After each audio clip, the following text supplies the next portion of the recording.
देशपांडे. मी इयत्ता 6वी शिकते. आपलं पूर्ण नाव काय? माझं नाव जीवन उत्तम सिंग राजपूत.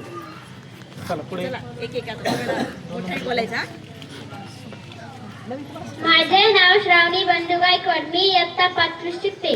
सर, तुमचे माध्यमिक शिक्षण कुठे झाले?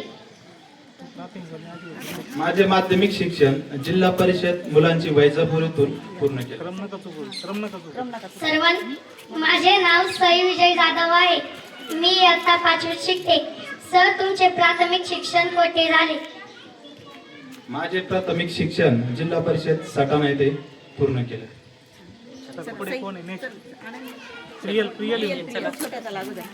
माझे नाव प्रियल अशोक आके आहे. मी इयत्ता 4थी शिकते. सर, तुमचे बालमित्र कोण होते? सगळे सांगू का?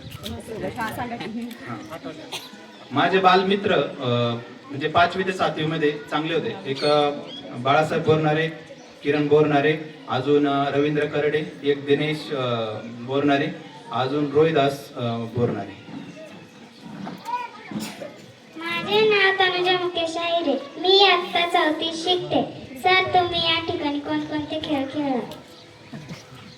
सगळ्यात आवडता खेळ म्हणजे क्रिकेट होता. इथं क्रिकेट खूप खेळलो. पुन्हा कबड्डी वगैरे किंवा धराधरी खूप खेळलो आम्ही. सर पण खेळायचे आमच्यासोबत. म्हणजे ते खूपच छान कालावधी होता. माझे नाव यज्ञा प्रदीप बोरनारे. मी इयत्ता 5वी शिकते. सर, तुम्ही कोणत्या पदवीवर? पहिली पोस्ट आहे सांख्यिकी अन्वेषक म्हणून, दुसरी आहे सांख्यिकी सहाय्यक, तिसरी लेखा अधिकारी म्हणून आणि चौथी सहाय्यक जिल्हा नियोजन अधिकारी म्हणून. माझे नाव अनन्या सुनील बोरनारे. सर, तुम्ही माझे नाव अनन्या सुनील बोरनारे. सर, तुम्हाला कोणी मार्गदर्शन घडवले?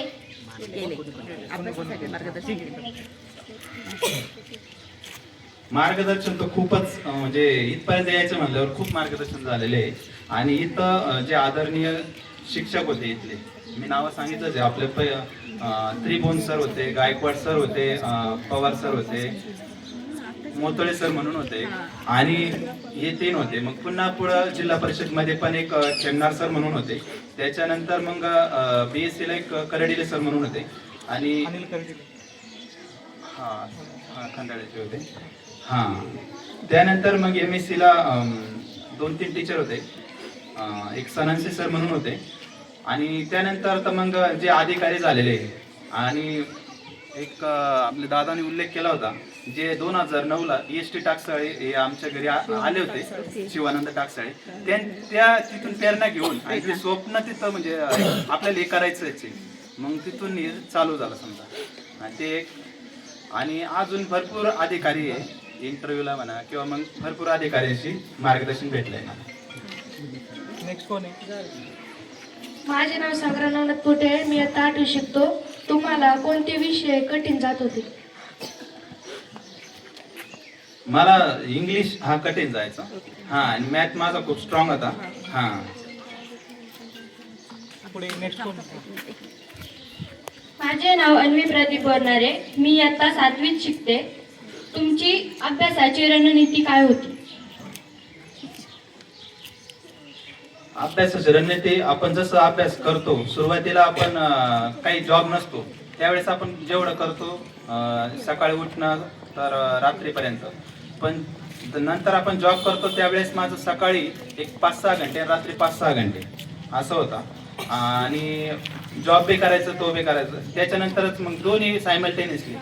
आणि गव्हर्नमेंट जॉबमध्ये होतो तर अनुभव खूप आला. जे अधिकारी, गॅझेटेड अधिकारी, त्यांच्याकडून मार्गदर्शन घेऊन अभ्यास करणं आणि त्यावेळेस खरंच आपल्याला हे आनंद भेटला.